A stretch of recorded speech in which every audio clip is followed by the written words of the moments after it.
Let me start with this, Okay. which is to say that you just spent some time inside Trump Tower and went to go visit with Donald, Yeah. our president-elect in the United States. Tell us about that meeting. Well, it's a very productive meeting, much better than I thought, than I expected. What did you expect?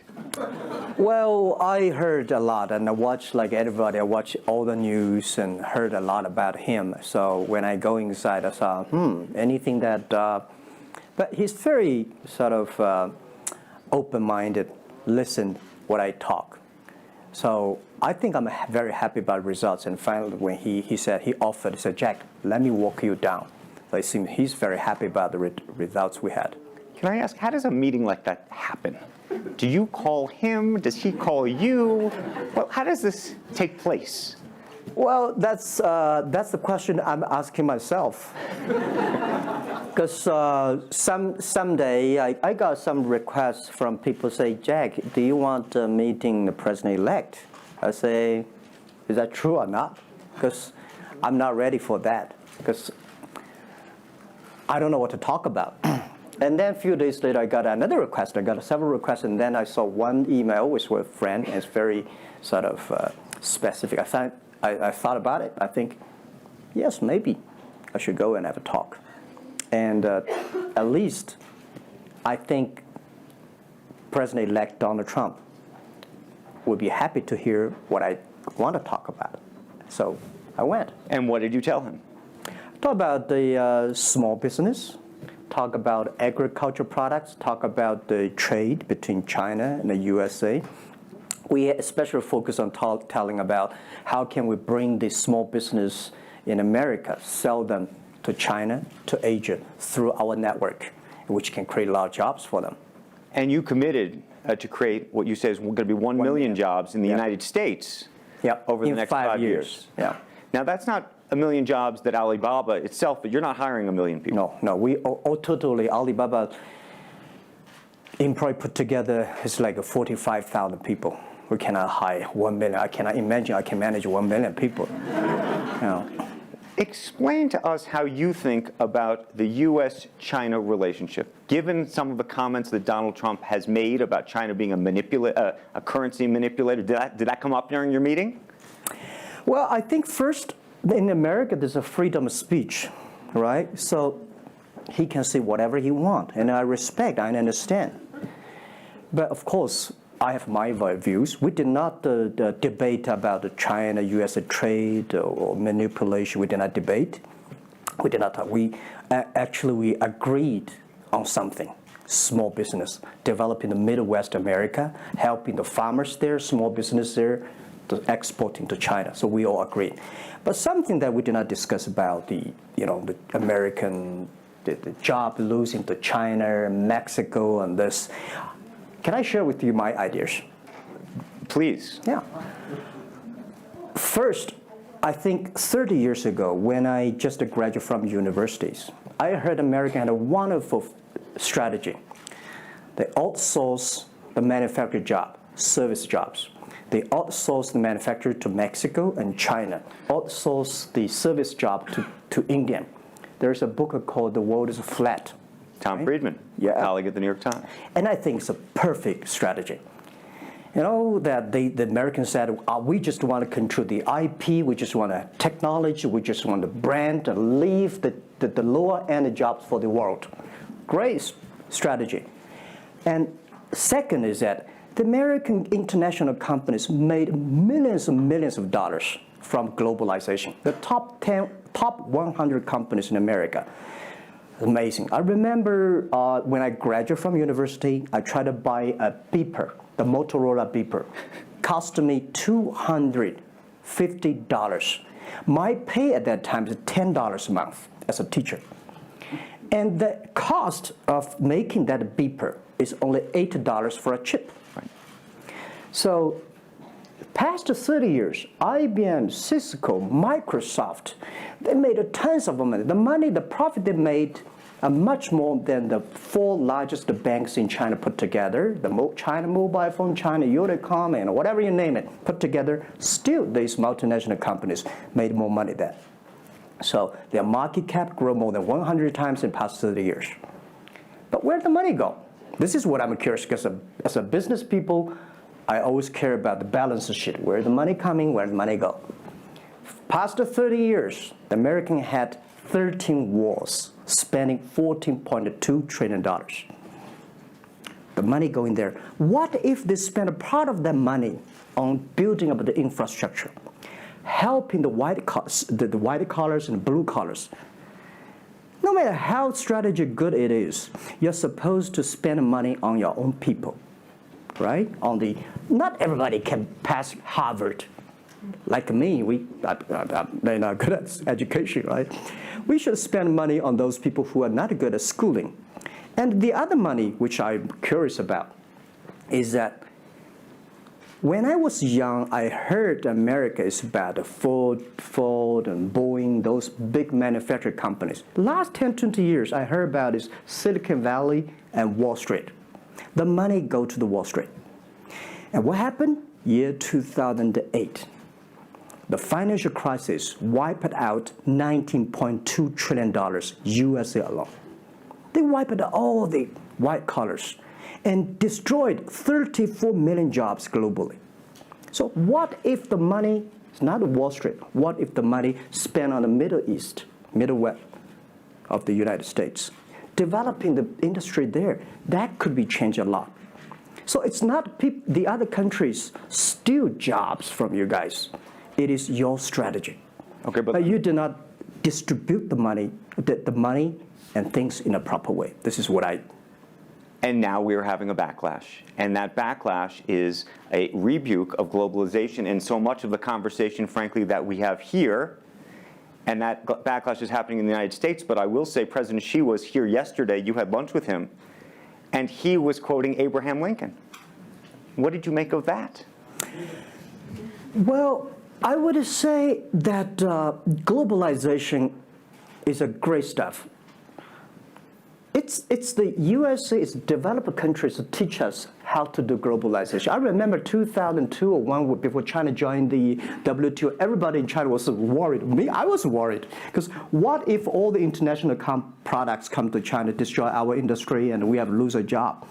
So convince the China, after 20 years, then you guys are say, this is a terrible thing.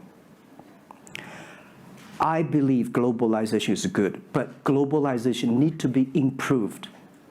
This is Donald Trump, president-elect, want to solve it, the problems. That globalization, I think, should be inclusive globalization. In the past 30 years, the globalization was controlled by 60,000 big companies.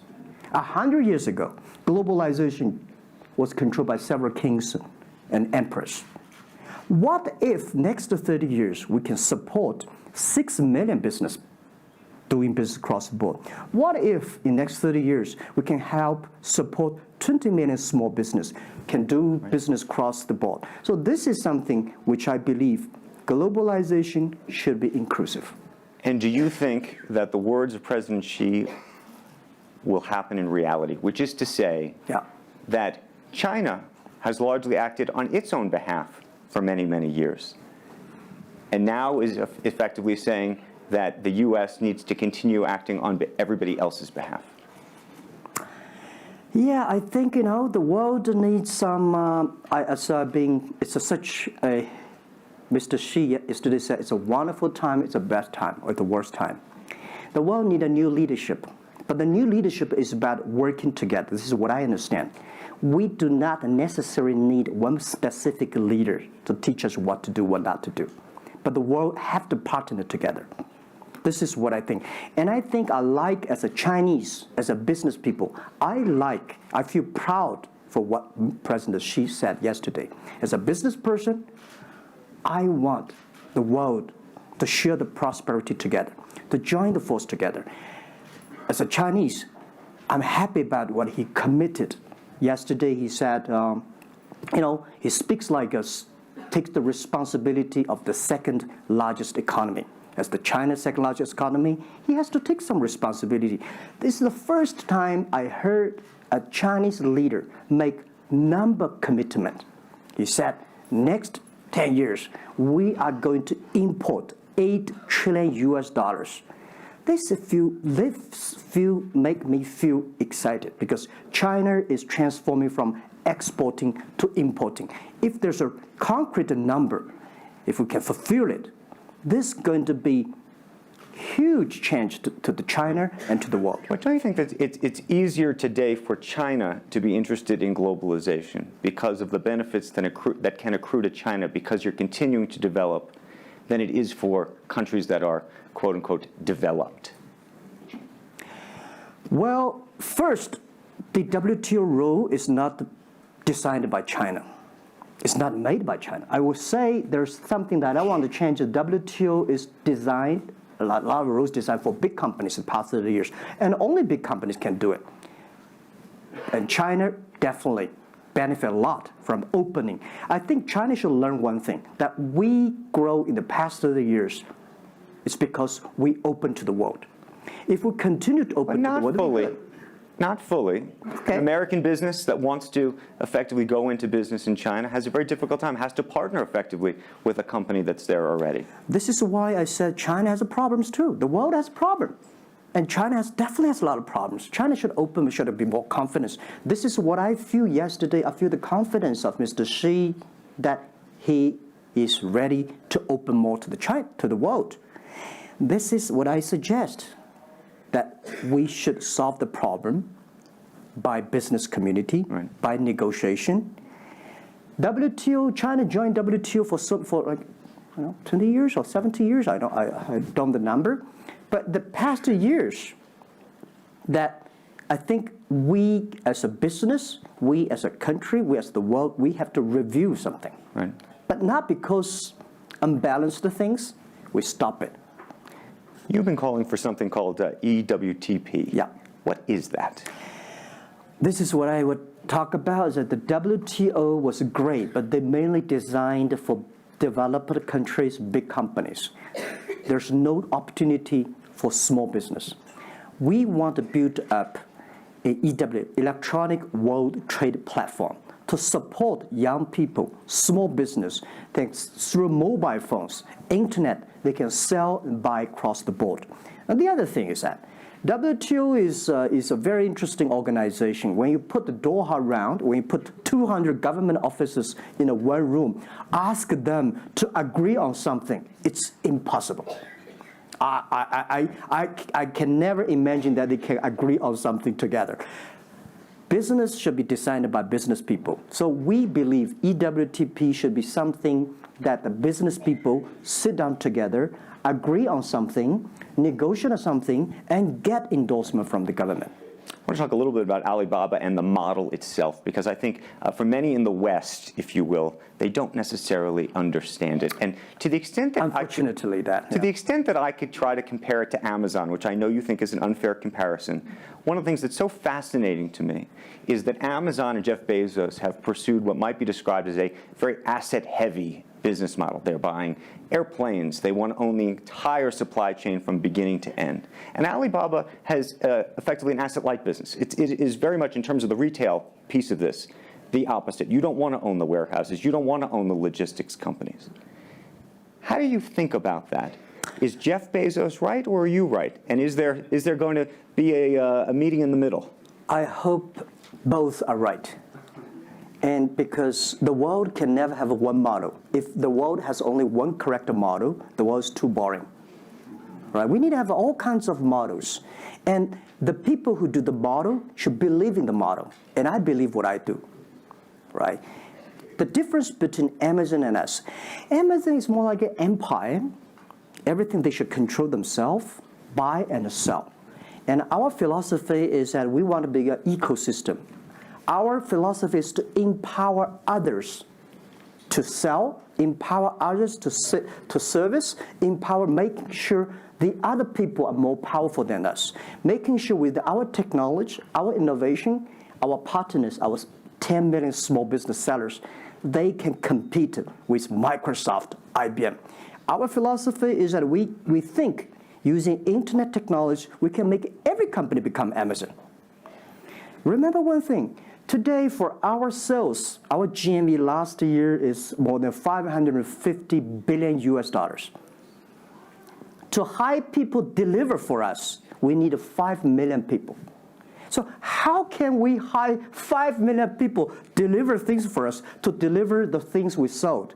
The only way we do is empower the service company, logistics companies, making sure they are efficient, making sure that they make the money, and making sure that they can hire more people. But without owning the whole chain, can you do it as effectively? The idea that you're watching Amazon being able to deliver things now within hours, literally. We made 125 cities deliver within 1 day last year. Imagine, 10 years ago, deliver one thing from Beijing to Hangzhou takes about 8 days. Now you can deliver things from Beijing to Inner Mongolia, some city, within 12 hours. It's improving. You can never expect these things happen within 24 hours. We have patience. So I think, can you imagine that within the 11/11 Singles Day, we sold $17 billion. And by delivering more than 600 million packages within 3 days. This is happening. And this is what we feel proud of. It's not how much money we make. It's not how powerful we are.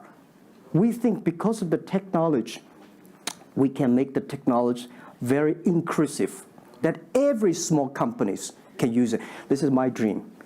Because I started my first business in 1992 in China as a small business. In order to borrow money, 5,000 US dollars from bank, took me 3 months to acquire, still failed.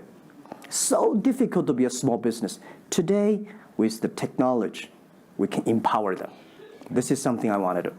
One of the critiques, as you know, and it continues to linger around Alibaba, is the piracy issue. There's an IP issue, and it's an issue all over China, but you take the brunt of a lot of it.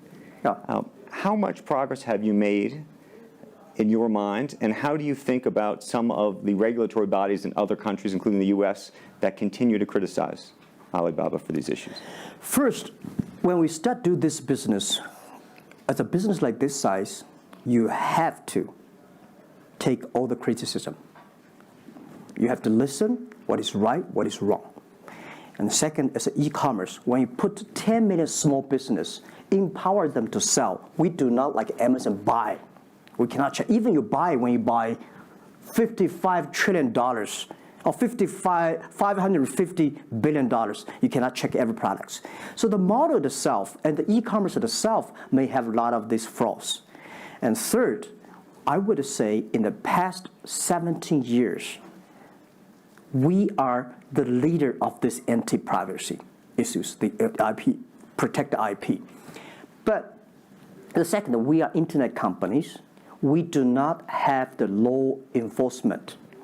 We find this guy is selling cheap, fake products. We delete them. We cannot arrest them. But we had a huge progress. Last year alone, we put 400 people into jails. We deleted 370 million fake products listing on our site. I would say we are the leaders, and we are using the big data to check who's buying, who's manufacturing, who's selling, what is the address. So now I'm happy about the whole world, especially China, all the government organization, start to realize the issues. So I would tell you, good thing is that today, when you go to those criminal group, which I call them criminals, those fake products, manufacturers, sellers. You've praised the quality, though, of some of these. I will talk about it later, right? Those criminals said they can go anywhere but not Taobao and Tmall, because using our data, we trace where they are, who they are, what's the address, what the amount. And we will deliver this to the police station and working with them to arrest them. The quality issues is something I want to share with people. It's not about praising the fake products. I want to say that for so many years, those branded companies, you have to be very careful, because the fake products, their quality improving is scary. That is the difference between us. Because when you find guys the thing that people said, this is fake. And you have to find people, you have to find a third-party institution to check it is fake or not. We find sometimes the quality is better. And I tell you, another thing is even scary. There's one branded company. He said, we are selling fake products. We check everything, there's nothing wrong. So we say, what is wrong? So we buy the products from his flag shop and deliver to them. They say, it's a fake. You know what I'm saying? Yep. We buy things from the flag shop of this brand and deliver back. It's the fake products, they say. So it's a bit confusing. Right. This is fighting against the fake products. It's a war against the human greediness. It's not easy. You cannot finish it, but you have to continue to fight. And I want to say we put 2,000 people, 1 billion RMB every year fighting against that. It can never finish the war within 2 years. But I'm happy. Whether people criticize me, criticize us, the most important is that we are happy about the progress we made. Right. But if people praise me, so, when people say, Jack, you're wonderful, I know I'm not wonderful, right? Oh, Alibaba's great. We are not great. We are just a 17-year-old company. But when people say, you're doing nothing, no, we are doing a lot of things. But you don't have to argue. You don't have to debate. You do what you believe. One of the things you mentioned was using big data on the piracy side, but the other thing that you're using a lot of that big data to do is provide credit and effectively banking the unbanked. And what's so fascinating to me, and I hope you'll share it, is we've talked about the sesame credit. Yep. How you are able to use big data effectively to figure out who deserves credit and who doesn't in a marketplace where some of these people had no credit history before. Okay. Well, before we do that, we had a system called Teach Computers to learn how to anti-fake products, teach the computers to learn how to, because we have Alipay, a lot of people try to using all the ways to cheating. So we teach the computer how to do that, the cheating things. So we've been doing that for 10 years. Until now, there's called artificial intelligence, because we've been doing that. We are a data company. 8 years ago, we said to ourselves, Alibaba should not be an e-commerce company. We should be a data company, because we have the data from consumers, we have data from the manufacturer, we have data from logistic companies and transactions. But we think how we can make a data really beneficial to the society. What China needs is we have a lot of great people. All the small business, they are very credible, but we don't have a credit system for them. So how can we using a credit rating system based on the data we have to giving everybody a sesame rating system? That is so powerful in the past 4 years, because every individual, every small business, if they have been using our services, we give them a rating system. So we're giving loans in the past 5 years. We're giving 5 million business loans. They only borrow $5,000. 3 minutes, we can decide whether we should give you money, how much you want to give. Within 1 second, the money will be in your account. And 0 people touch, so we call it 310. And even today, the Sesame rating system become people dating. The mother-in-law want to say, hey, you want to dating with my daughter? Show me your rating system of the Sesame card. So it's so funny. We go to people want to rent a car, people want to rent a bicycle. They will say, show me your Sesame cards. Good. Because if they do not pay back, if they do not fulfill, the rating system is going to low down, and they can never rent a house. This is what we want to build up, the system, that if you sell or buy fake products, the Sesame cards will show. I'm going to open it up to questions, but a final one from me. There's been a lot of speculation that you're going to get into the business of Hollywood. Your name has appeared, Alibaba Group, at the beginning of a couple of big films recently. What is the ambition for Alibaba in the entertainment world? The beginning was like this. Several years, every 5 years, we have a review for our strategy. Now, our strategy is always to look at the 30 years and 10 years. And every strategic decisions we make, we have to ask one question. Did this decision we made solve society problem, because we believe the bigger social problem you solve, the more successful you are. So if this cannot solve any social problems, we don't do it. Second, is this project is going to be successful in 10 years? If it's going to be successful in 10 years, let's do it.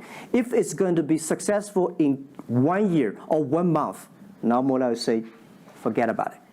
Because why you can be successful in 1 year or 1 month? So we all have to put parallel. And 5 years ago, we had a big debate about 10 years later, 20 years, what are the things that China society and the world want? So we say happiness and health. 2H strategy. So happiness and health. We believe Hollywood, the movie industry, bring people happy. Because today, nobody's happy. Rich people not happy, poor people not happy, At least when I watch a movie, I feel happy about it, right? So I think we should partner with the Hollywood, especially like a lot of, we have a different way of living in China. The movie, we have a lot of heroes, but China movies, heroes always dead. The American movie hero never die. If all the heroes die, who want to be the hero? So my movie, I want to make the hero live, right? So this is I think we should learn a lot, and it's only about 2 years, so we have another 8 years to go. I want to make our company that it's not e-commerce. It's something that giving people inspirations, giving people, because I learn a lot. For example, I always say that my favorite movie, Forrest Gump. Life's tough. This is I learned, and that inspired me. That is why when people call me crazy, stupid in the past 70 years, you're crazy, you're doing something never work. You're stupid, how can you do that model? Amazon this model, eBay this model, why Alibaba this model? I told myself, Forrest Gump said, go ahead. Never care about what the other people. And the other thing, Forrest Gump said, nobody make money out of the catching whales. People make money by catching shrimps. So we serve small business. Fair enough. Jack Ma, we should probably end it there because we're going to run out of time, but I thank you. Thank you so much for the conversation. I promised we'd sneak in a question or two, and we literally have 2 minutes, and they're going to get upset with me. If you have a question, and we're going to, I got to beg you to do it within literally, a second. So go for it right there. Okay, I'm not going to say that China and the US is going to have a trade war, but if the Trump administration gets tougher on China in terms of trade agreement, is that going to hurt Alibaba? Well, I don't think so. I think China and the US should never have a trade war. We'll never have a trade war. And I think we should give President-elect Donald Trump some time. And he's open-minded. He's listening. And I think the war, it's so easy to launch a war. But it's so difficult, almost impossible sometimes to terminate a war. Iraq war, Afghanistan war, is that finished? No. Trade war. I believe one thing. When trade stops, the war starts. Trade is something that people start to communicate. Trade is something people exchange culture and value. And I will be happy if China and USA agree on something and Alibaba business model destroyed. I would destroy Alibaba model by stopping the war between. Because how can you imagine the first largest economy of the world, second largest economy of the world, have a trade war? It's going to be a disaster for two countries and for the world. If anybody can do something to stop it, do anything to stop it. Did you have a reaction to Trump and the situation with Taiwan and how he's thinking about that? Well, Taiwan, I think this is not something about government. This is not something about business. It's something about the people. If the Taiwan issue is the population, if you do Taiwan issue, it's like against 1.4 billion people. So this is another issue. So we're talking about trade. We're not talking about Taiwan. Very politic. Let's take one final question if we can. I think we can steal one more in. Yes, sir, right there. I'm not a politician. I try to speak like me, a credit store. How do you assure you are not messing up with people's life and you are not dictating the whole, credit kingdom or the system? Because now you are the decision makers, you are the rule makers. Okay. First, I'm not sure. People say, oh, this is uncertain world. Every day is uncertain. The only certain day was yesterday. I'm not sure about that in the future I will dictate, I will be stupid. That's why I should retire early when I'm young. That is why I have a lot of things that I dream I want to do. I want to do philanthropy, I want to be a teacher, I want to go back to school, I want to do the environment. And the world is so wonderful. Why should I be the CEO of Alibaba all the time? I'm coming to this world not to work. I want to come to this world to enjoy my life. I don't want to die in my office. I want to die on the beaches. It's a wonderful message. Jack Ma, thank you for the conversation. Well, can I say one last sentence? Yes, please, please. I just want to give my last advice to any people here that every government should pay attention to in the next 30 years are critical for the world. Every revolution, technology revolution takes about 50 years. The first 20 years, technology company. Next 30 years, the implication of the technology. Focus on next 30 years. The first 20 years, eBay, Amazon, Facebook, Alibaba, Google. Good. The most important is that make the technology inclusive, make the world change. This is 30 years. Next, pay attention to those people who are 30 years old, because those are internet generation. They will change the world. They are the builder of the world. Third, that let's pay attention to the company who have fewer than 30 employees. So 30 years and 30 years old and 30 employees. That can make the world much better. Jack Ma, thank you very, very much. Thank you. Thank you. Thank you. Really appreciate it. Thank you. Thank you.